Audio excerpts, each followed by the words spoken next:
dari ilmu lingkungan atau ekologi, dari bahasa Latin ilmu kalau itu istilahnya oikos, rumah. Jadi kalau ekologi ini biasanya ada di pelajaran biologi. Jadi ilmu tentang makhluk hidup dalam rumahnya atau ilmu tentang rumah tangga makhluk hidup. Jadi tentunya di sini bahasa Latin dari arti metodolognya. Jadi kalau kita berdefinisi kaitannya dengan pelajaran kita adalah ilmu tentang hubungan timbal balik makhluk hidup dengan lingkungannya. Nah, makanya kita mempelajari tentang pencemaran nanti kaitannya ke sana. Jadi kalau ada pencemaran lingkungan akan mempengaruhi makhluk hidup.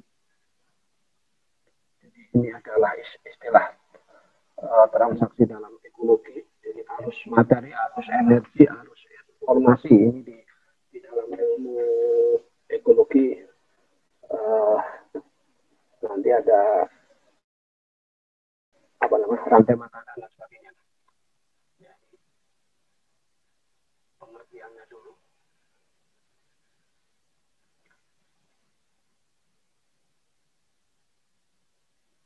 Ya, ini sifat antroposentris dalam ekologi.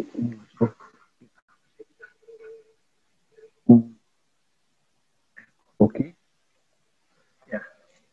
Jadi yang harus kita lihat permasalahan yang ada di lingkungan itu adalah dari sudut pandang manusia, karena memang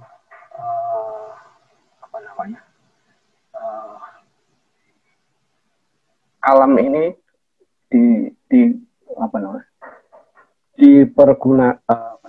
disediakan untuk kehidupan kita manusia, dan juga kita tidak bisa hidup sendiri, ada lingkungannya, kita ada makanan untuk makan. Nah, lingkungan itu yang menyediakan. Jadi kelangsungan hidup kita dan kelangsungan hidup lingkungan kita oleh atau saling berinteraksi, ya, berinteraksi. Artinya hewan bisa memengaruhi kita memengaruhi hewan, dan juga hewan dari mempengaruhi tanaman. Jadi intinya yang di dasarnya dari situ. Jadi kalau kita ini ada yang mendefinisikan, siapa ini, Pak Sumarwoto, ini ahli lingkungan hidup. Ini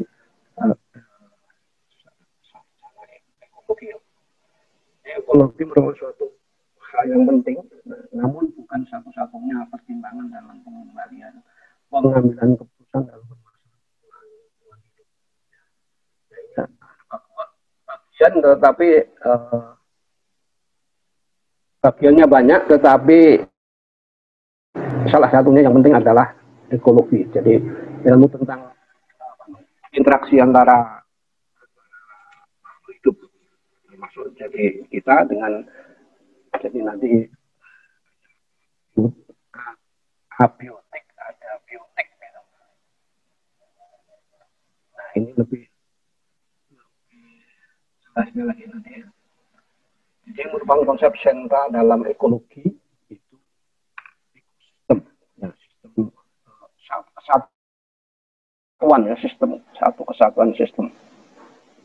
Jadi sosial ekologi yang terbentuk oleh hubungan timbal balik hubungannya hidup yang menjadi fokus utama kita manusia. Nah, manusia tadi ada hewan, ada lingkungan ya. Yang makhluk hidupnya ada hewan, ada tumbuhan, kemudian lingkungan yang istilahnya lingkungan abiotiknya ya. Nah, abiotiknya yang tidak hidup ada tanah, ada air, ada yang ada sekitar kita itu lingkungan. Semua kita akan berinteraksi dengan lingkungan kita, baik makhluk hidup maupun yang mati. Jadi bukan makhluk hidup yang sudah mati, tetapi maksudnya adalah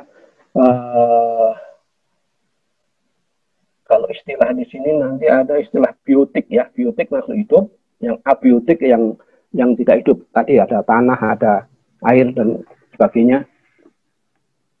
Nah, suatu sistem terdiri atas komponen-komponen ya, teratur. Ya, komponennya itu tadi ada garis besarnya biotik dan abiotik, makhluk hidup dan yang tidak hidup gitu ya. Nah, ini pekerjaannya, sistemnya, sistem hubungannya ini akan sangat teratur. Jadi satu kesatuan. Jadi ada biotik, pasti ada abiotiknya. Kalau kita bicara tentang makhluk hidup, nanti mungkin ada rantai makanan, rantai energi gitu. Kemudian komponen terdiri atas komponen hidup dan komponen tak hidup. Kita ulang-ulang lagi. Ini komponen hidup itu nanti ada, mungkin kalau Anda nanti dengar ada istilah biotik, ini komponen hidup. Ini yang abiotik. Nah, keteraturan terjadi arus materi dan arus energi. Ya, dikendalikan oleh arus informasi antara komponen dalam ekosistem. Ini nanti ada. Ya. Nah, adanya keteraturan ini menunjukkan suatu keseimbangan yang statis melainkan dinamis. Jadi bergerak terus. Jadi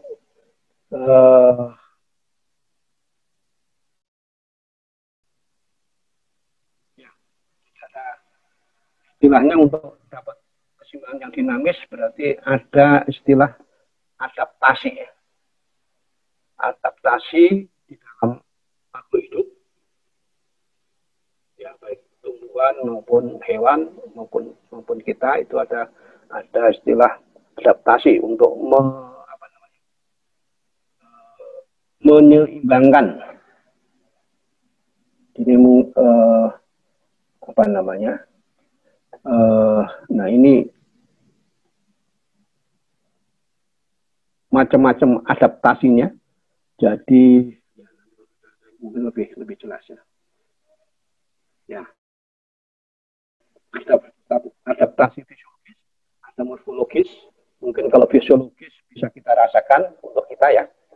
Kalau morfologi mungkin bentuk ya, morfologi itu bentuk ya. Kemudian ada adaptasi bersifat kelakuan, perilaku ya, kultural. Nah, adaptasi dapat berlangsung dalam jangka waktu pendek dan panjang. Nah, ini yang disebut dengan evolusi. Jadi berubah. Ada perubahan-perubahan, ada adaptasi ini sebenarnya perubahan. Jadi fisiologi, fisik, bukan fisiknya ya. Fisiologis, jadi di dalam dalam tubuh kita. Kalau morfologi bentuk kita, mungkin yang paling contohnya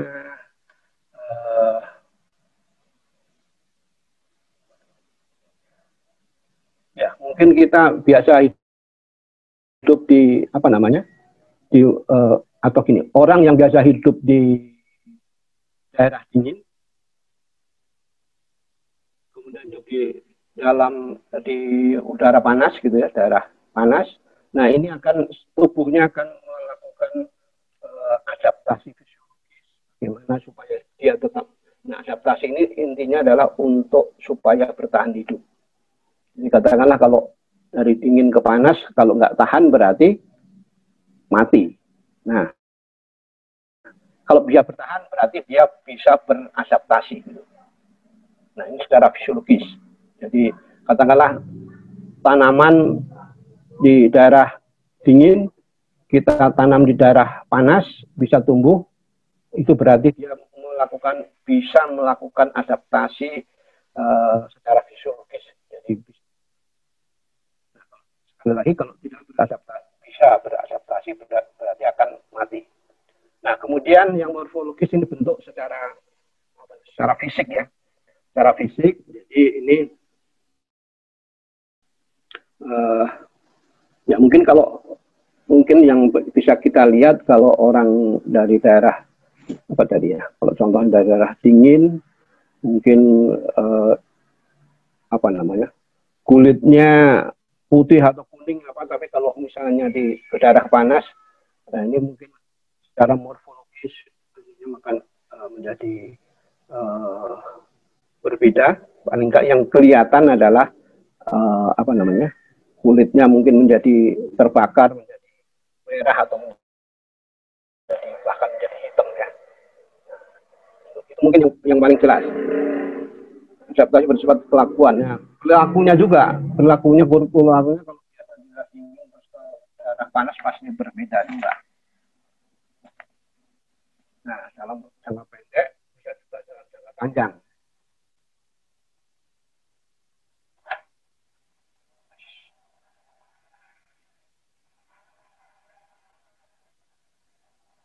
Oke. Nah, hidup kita dari adalah kesatuan ruang. Dalam satu ruang wilayah dengan semua benda. Daya, keadaan, makhluk hidup, termasuk manusia berlakunya, yang mempengaruhi alam itu sendiri. Kelangsungan kehidupan dan kesejahteraan serta makhluk hidup yang lain. Ini apa namanya, kalau tadi yang ini adalah hasil dari adaptasi, hasil dari penyesuaian diri, hasil dari interaksi antara komponen-komponen yang ada di dalam di lingkungan ini. Jadi interaksi antara makhluk hidup dengan yang tidak hidup, dengan yang hidup dengan yang hidup. Nah ini. Kemudian, nah ini sudah ada apa namanya? Ada undang-undangnya, jadi juga kaitannya dengan industri ya.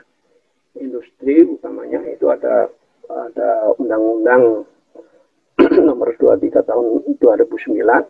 Jadi perlindungan dan pengelolaan lingkungan itu adalah upaya sistematis dan terpadu untuk melestarikan fungsi lingkungan hidup dan mencegah terjadinya pencemaran. Nah, ini kaitannya dengan kita masalah industri pangan, industri yang lain ya, secara umum ya. Dan terjadi pencemaran dan atau kerusakan lingkungan hidup yang meliputi perencanaan, pemanfaatan, pengendalian, pemeliharaan, dan pengawasan. Makanya nanti kalau ada kita mau membuat apa namanya, membuat industri atau sekarang membuat pemukiman pun ada analisisnya, harus di apa namanya, dianalisis nanti kalau dibuat industri itu akan apa pengaruhnya terhadap lingkungan, terhadap makhluk hidup sekitarnya, terhadap apa namanya, benda-benda yang tidak hidup juga di situ. Tapi umumnya yang mempengaruhi, yang konsennya adalah pengaruhnya terhadap makhluk hidup terutama ya. Nah, nanti mungkin kalau di sini nanti ada istilah analisis dampak lingkungan. Jadi kalau di kawasan kosong nanti harus dianalisis dulu. Kalau kira-kira dibuat pabrik seperti ini nanti memerlukan mesin-mesin ini, memerlukan air, memerlukan energi. Nanti dalam operasionalnya apa pengaruhnya terhadap lingkungan, itu yang maksud saya dianalisis. Nah, kita kembali ke kata dasar dari ekologi kos rumah tempat tinggal makhluk hidup. Nah, terdiri dari komponen, nah ini tadi abiotik dan biotik. Jadi nanti kalau ada istilah abiotik itu biasanya di ilmu lingkungan, ekologi itu dari situ.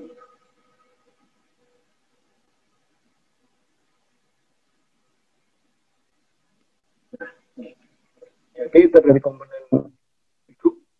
Tadi kita ada manusia, ada hewan, ada tumbuhan, ada yang hidup, ada sekitar kita, ada tanah, ada air, ada macam-macam, ada udara. Nah, ini salah satu komponen berubah akan merubah lingkungan. Ya, salah satu komponen. Jadi yang tidak hidup maupun yang hidup ini dapat mempengaruhi lingkungannya. Katakanlah komponen hidupnya makin banyak penduduknya akan mempengaruhi lingkungannya. Atau yang tidak hidup mungkin ada di daerah-daerah yang apa namanya tanah tandus. Nah, ini juga akan mempengaruhi lingkungan, mempengaruhi saling mempengaruhi sebetulnya. Tapi yang kita bahas adalah apa namanya pengaruhnya terhadap masalah lingkungan.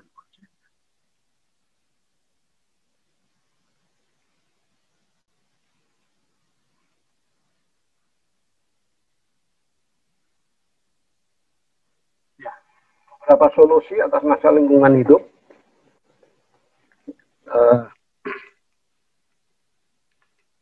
Yang poin pertama yang mempertahankan kondisi komponen yang ada di dalam lingkungan hidup. Jadi, kalau secara alamiah zaman dulu belum ada industri katakanlah begitu, jadi ada manusia, ada hewan, ada tumbuhan, orang bisa hidup dengan nyaman, menghasilkan oksigen, kemudian apa namanya, ya, penduduknya juga belum banyak, yang kebutuhannya juga tidak terlalu banyak, artinya cukup melimpah mendukung kehidupan manusia maupun mendukung kehidupan makhluk. Kemudian, nah solusi ini dari awalnya jadi komponen untuk mempertahankan supaya interaksinya itu berjalan normal. Ya. Kemudian mencegah masuknya komponen lain dari luar lingkungan. Nah, itu yang kita sebut nanti ada pencemaran ya. Jadi ada semacam benda asing, komponen asing yang tidak ada di dalam lingkungan itu masuk. Nah, itu akan mempengaruhi komponen-komponen yang ada di dalam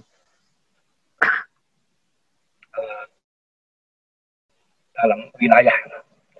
Nah, kemudian solusi berikutnya, kalau dicegah tidak bisa, misalnya ada pencemaran gitu ya, ada pencemaran, ada terhadap lingkungan, kemudian harus memperbaiki kondisi lingkungan tersebut pada keseimbangan yang positif.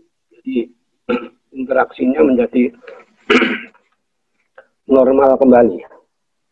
Jadi tidak apa namanya seimbang, menjadi seimbang kembali. Walaupun mungkin kalau kita bicara keseimbangan tidak mungkin seimbang seperti sedia kala ya.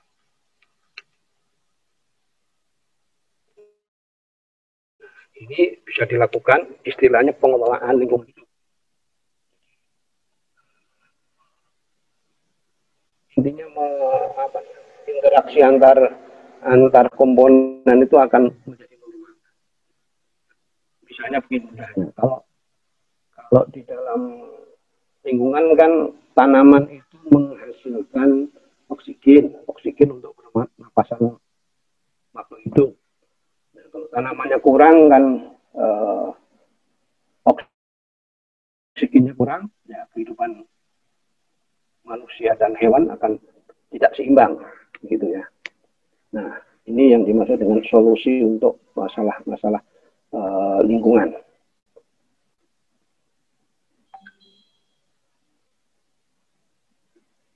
Nah, ini yang menimbulkan permasalahan yang mengaruhi terhadap lingkungan. Nah, ini secara alamiah kita bisa melihat ada gunung berapi meletus, ada bencana alam, apa itu banjir atau gempa atau penyebab timbulnya permasalahan lingkungan, karena akan mempengaruhi lingkungan. Banjir akan merusak apa namanya, ya bisa merusak rumah, merusak tanah pertanian dan sebagainya. Kemudian kalau yang buatan, pencemaran apa ini, pencemaran ledakan bom, ya. Jadi pencemaran kita, apalagi kalau kita bicara tentang industri, suatu industri akan melakukan proses pengolahan menggunakan bahan bakar, menggunakan mesin, atau termasuk di situ banyak orang, banyak pekerja. Nah, itu akan menimbulkan pencemaran. Nah, kalau ledakan bom segala macam itu ya juga akan mempengaruhi, tapi mungkin kalau di kita tidak terlalu. Kita konsennya terutama adalah pencemaran oleh industri. Industri kan dibuat oleh manusia. Ya.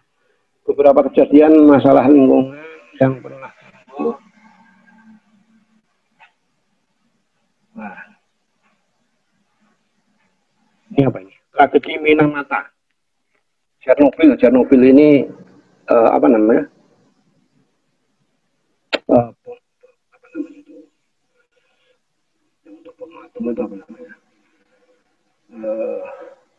Minamata ini di Jepang. Jadi di apa nama di laut dekat pelabuhan ini banyak ikan-ikan yang mati karena polusi industri, kalau tidak salah air raksa. Air raksanya dari industri kebuang ke laut, jadi ikan-ikan pada mati. Dan itu ikannya mati karena keracunan, dan ikannya berarti ada racunnya juga. Itu sangat terkenal, apa namanya, banyak ikan yang mati, banyak sekali. Kemudian, nah ini nuklir ini Fukushima sama Chernobyl ini adalah nuklir, ya. Jadi adanya ini kan apa, pembangkit tenaga nuklir, ya. Kemudian peningkatan penyakit ISPA. ISPA itu apa? Pernapasan, ya. Pernapasan pada kawasan industri akibat kabut, asap kabut, ya, yang tinggi. Jadi kalau industri-industri kan melakukan prosesnya itu menggunakan apa namanya,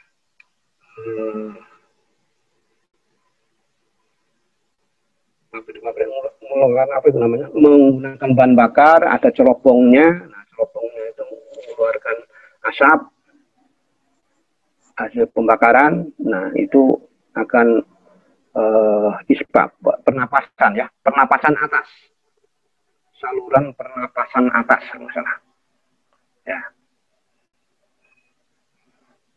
Nah, mungkin ini sedikit cerita saja. Tahun 80-an itu kalau kita dari Bogor ke Jakarta, di sekitar pabrik semen Cibinong tadi itu tiap pagi berkabut, seperti berkabut. Jadi apa namanya? Karena di situ ada pabrik semen yang mengeluarkan butir-butir semen yang terbentuk partikel-partikel semen. Nah, itu termasuk itu penyebab dari ISPA ini. Tapi sekarang sudah mulai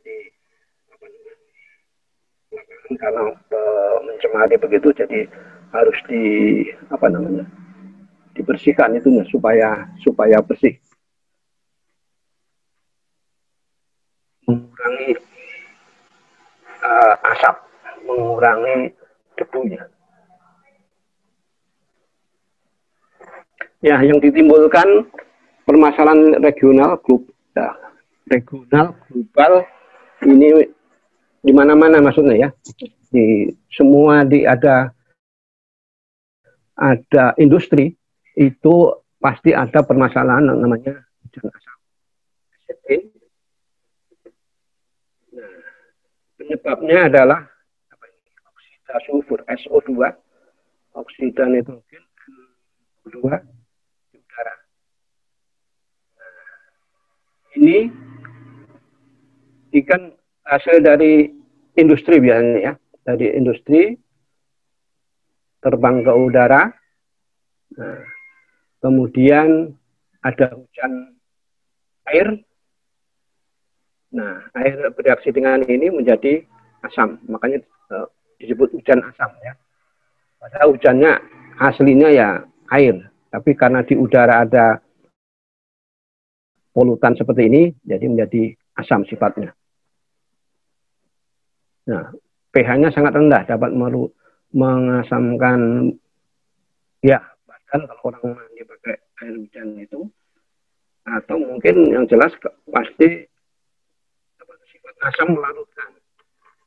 Jadi barang-barang kita yang kena hujan asam ya pasti rusak ya, berkarat begitu. Kemudian juga biasanya ini nanti pengaruhnya ke sumur-sumur penduduk hujan asam ini. Karena air masuk ke dalam tanah, masuk ke dalam sumur. Selain ke sumur ya tentunya kemungkinan akan ke sungai ke laut. Penipisan lapisan ozon ini saya kira suatu yang sudah lama menjadi permasalahan. Jadi ada di atmosfer ada lapisan ozon yang melindungi panas sinar matahari. Kalau lapisan ini telah berlubang, itu panas matahari akan masuk ke bumi itu lebih banyak. Jadi bumi menjadi panas. Nah, ini penyebabnya adalah yang mudahnya ini adalah gas-gas freon yang untuk pendingin kulkas, pendingin lemari es. Ya, salah satunya itu.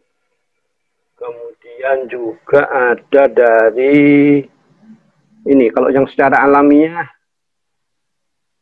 gas CH4, metana atau metan, itu secara alamiah dibentuk secara alamiah oleh mikroba. Ini juga bisa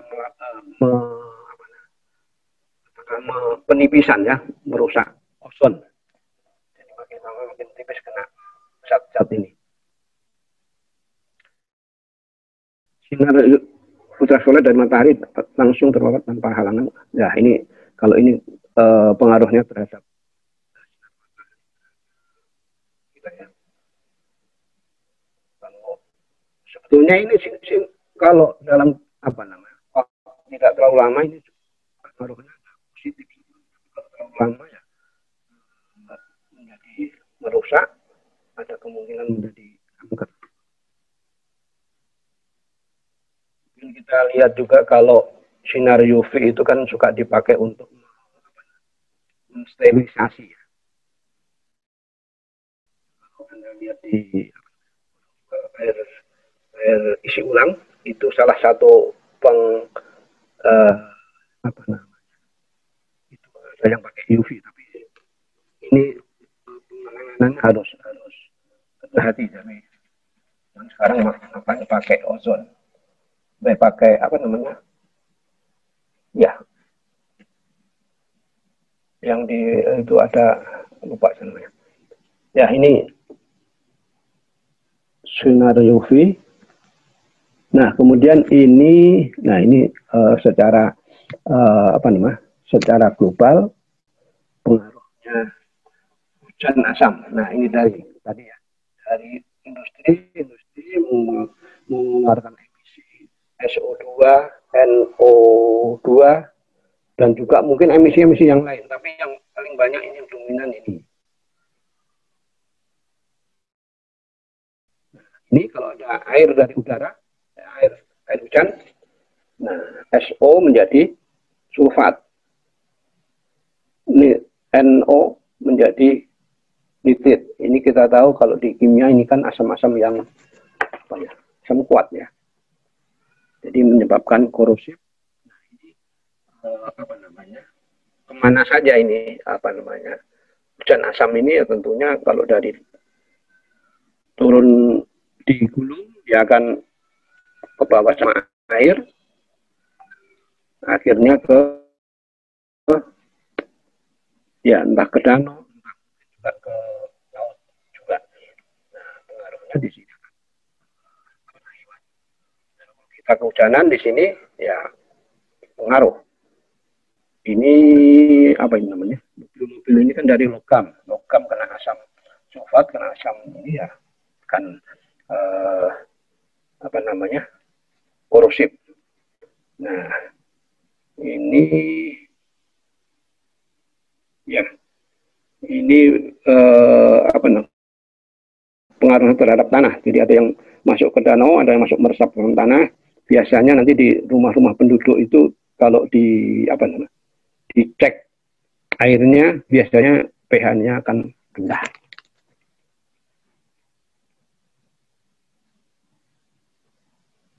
Efek gas rumah kaca. Ya, efek gas rumah kaca ini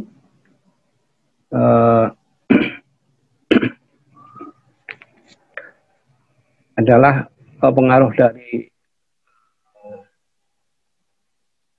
ya tadi yang kita singgung di sebelumnya tadi ya, banyaknya gas rumah kaca itu di udara sehingga dapat membentuk lapisan penghalang. Ya, sinarnya terhalang, sinar matahari maksudnya.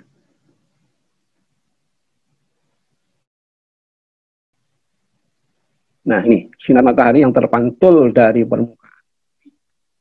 Dari matahari dari atas mantul ke bumi, ke arah bumi, kemudian akan terhalang oleh adanya lapisan disebut gas rumah kaca. Nah, kalau terhalang berarti seolah apa namanya, semacam diselimuti gitu ya, jadi menjadi panas,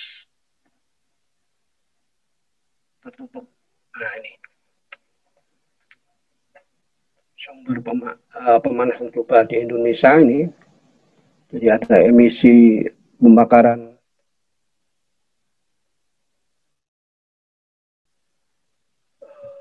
ya, semua pembakaran, apakah itu kendaraan, mesin-mesin diesel, mesin-mesin di industri-industri itu akan menghasilkan sisa pembakaran yang menyebabkan pemanasan global ini. Nah, kalau kita lihat di sini ada matahari, sinarnya ke bumi ya, ini kan dipantulkan. Nah, ini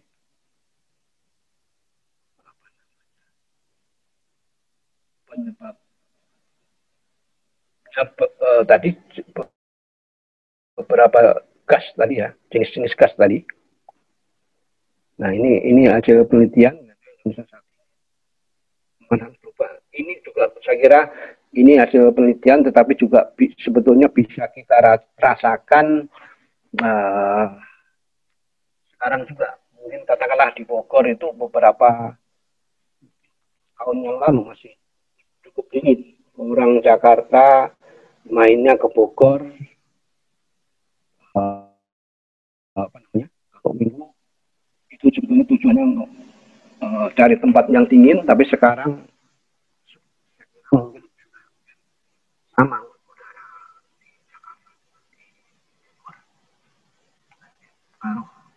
dari pemanasan global ini. Tahun 80-an itu di Bogor itu masih ada kabut kalau pagi, tapi sekarang mungkin sudah tidak ada lagi. Nah ini ya bisa kira hasil yang pengaruh pengaruh tadi ya, pemanasan global itu dari mana, gas-gas ini ternyata yang emisinya ya, emisinya ya, pembakaran intinya kan, pembakaran minyak bumi ya, transportasi berarti kalau nggak minyak solar, minyak diesel untuk minyak bensin, kemudian industri itu kebanyakan minyak diesel dan minyak tanah. Nah, dulu ada minyak tanah tapi untuk masak di dapur, tapi sekarang masuk ke industri. Nah itu minyaknya kalau dibakar, minyak diesel itu banyak asapnya kalau dibakar. Industri kita tahu pembangkit sekarang sudah banyak yang menggunakan apa itu, batu bara, ada yang menggunakan apa namanya, ya terutama batu bara yang paling besar.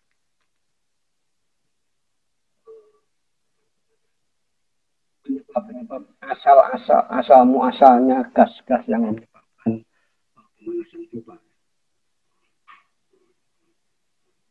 Ya, dengan musim panas kita sendiri juga tidak nyaman, tumbuhan juga tidak nyaman, semua apa namanya, semua komponen lingkungan akan dipengaruhi oleh panas, oleh suhu.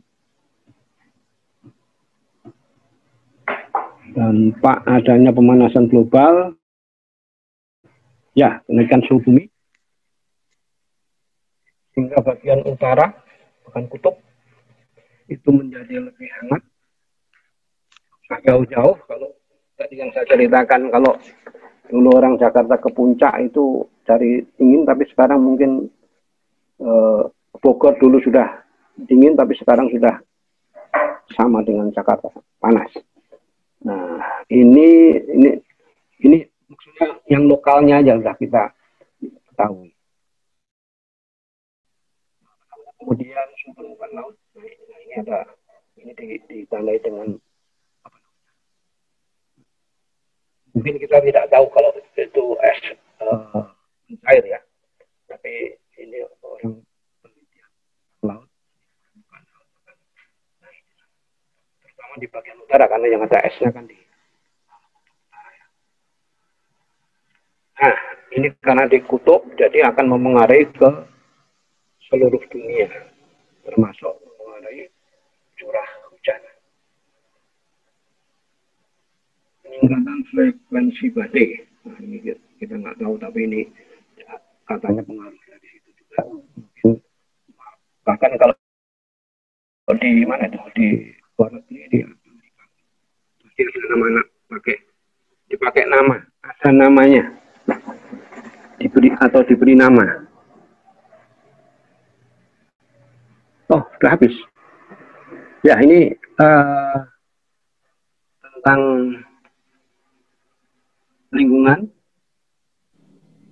ekologi dan ekosistem. Sekali lagi ini kaitannya dengan yang kita mata ajaran kita tentang namanya limbah industri ya. Jadi kalau kemarin tentang limbah ada limbah gas, limbah padat, limbah cair, ini kaitannya dengan limbah gas terutama. Walaupun tadi kalau pengaruhnya terhadap tanah, ekologi itu ya ada yang dari limbah padat juga ya. Ya, saya kira itu materi hari ini. Ini masih ada waktu, silakan ada yang ditanyakan, kita buka sesi tanya jawab atau diskusi tentang materi hari ini.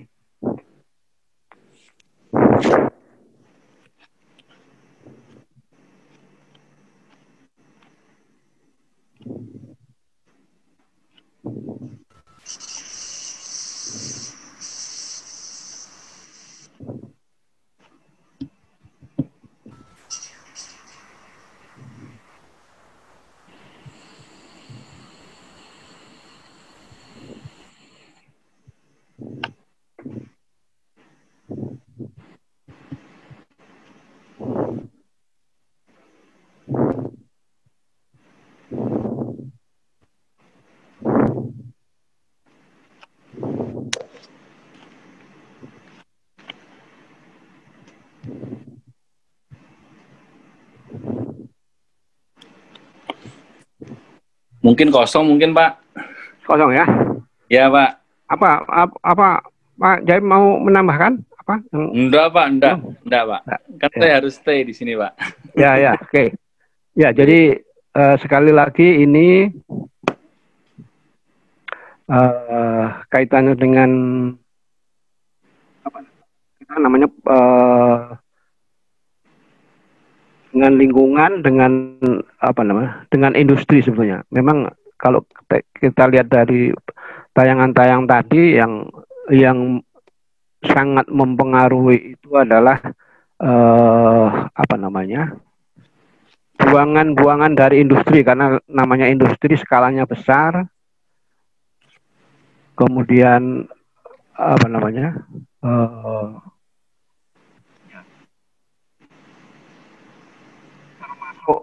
walaupun tadi kalau kita lihat tentang bahan bakar itu ya ada industri, ada apa itu namanya, transportasi. Ini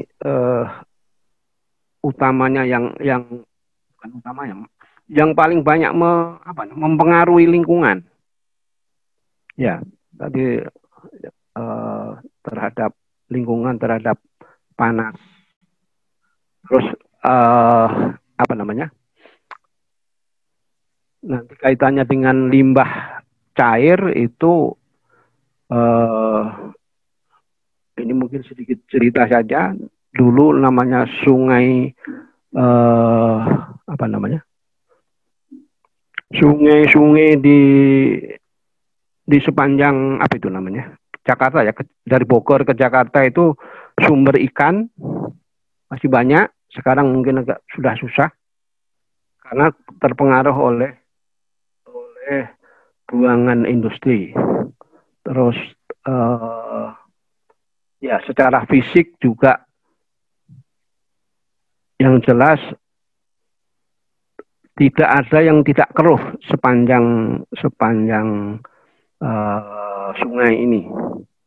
Kemudian juga tentunya yang ke laut itu mempengaruhi apa namanya, kehidupan di laut. Jadi sekarang itu orang yang penggemar apa namanya, ikan laut itu lebih berhati-hati karena ikan-ikan yang diperoleh dari sekitar apa dekat pantai gitu ya, dekat buangan sungai apa namanya, sungai yang sudah tercemar itu biasanya apa, ikannya, makhluk di situnya terpengaruh oleh limbah ini. Dan limbah ini biasanya juga macam-macam, yang terutama yang kalau sudah mati sudah jelas malahan apa namanya, dia tidak bisa beradaptasi, malah tidak dikonsumsi. Yang justru yang bisa beradaptasi kalau makan ikan yang dari dekat apa namanya, keluarnya air sungai. Nah, itu malah apa namanya, ada kemungkinan karena dia beradaptasi, bahan pencemarannya masih ada di situ. Jadi kemungkinan ada, entah itu logam-logam berat, terutama biasanya begitu. Itu apa namanya, pengaruhnya ke situ. Jadi kalau makanya penggemar ikan itu cari ikan yang didapat dari laut apa namanya, bukan laut dalam, yang jauh dari pantai lah gitu ya. Ya, jadi kalau yang di pantai-pantai orang malah apa namanya, khawatir dengan adanya pencemaran ini. Dan secara fisik juga pengaruh dari pencemaran ini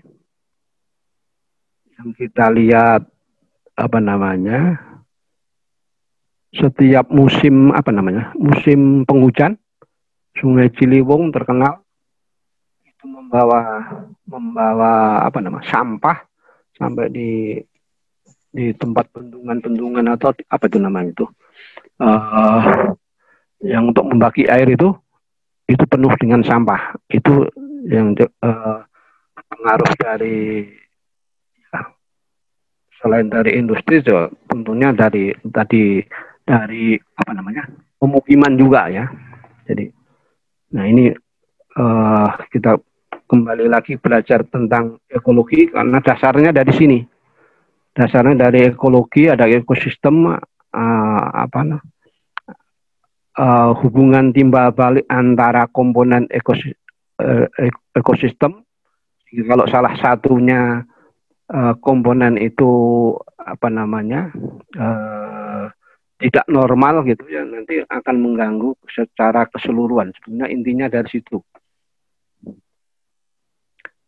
Makanya kalau kita bicara tentang limbah industri itu selalu berkembang dari mulai orang buang apa namanya pabrik membuang limbahnya ke sungai secara bebas, lama-lama ada pengaruhnya, penduduknya juga makin banyak, makin terpengaruh. Nah, sekarang banyak apa namanya aturan-aturan, undang-undang yang harus dipenuhi untuk menjaga ekosistem ini. Jadi intinya juga kita juga apa namanya tujuan untuk manusia ya, untuk kenyamanan manusia. Oke, Pak. Oke, saya kira itu. Oke. Kalau sudah tidak ada lagi yang tanya nanti ya ditutup, nanti kalau ditutup. Ada pertanyaan nanti bisa disampaikan di WA gitu ya, atau di WA boleh ya. Oke, saya kira hari ini materi hari ini saya cukupkan sekian. Saya tutup. Wassalamualaikum warahmatullahi wabarakatuh. Waalaikumsalam warahmatullahi wabarakatuh. Terima kasih, Pak. Assalamualaikum warahmatullahi wabarakatuh. Terima kasih, Pak. Terima kasih, Pak. Terima kasih, Pak.